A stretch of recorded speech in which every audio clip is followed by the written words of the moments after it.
من بیات بخاری بودم. سلام بخاری. تو زمستون گرمت میکردم.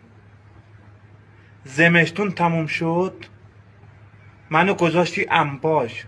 Nəmə, əmbaş. Fiilən darı şəxti mikəsi səni nə tez qoydu əmbaşa. Hələ fiilən darı mitiririm. رفتی کوله رو انتخاب کردی. این کلیپو بفرست به همه بخاری ها که مثل من دلشون شکسته تو انباین. Səni atıb əmbaya. Səfey adamımış. Vallahi səfeydi. Axı medünüciyə, ələn qalan bu xailə işli. Ehtimalən sən onun atayaz bu xailə idənidin. Kimsə nə quşu satıb, kimsə nə insanı nəsb elib, onu belə yə. Nökərəm.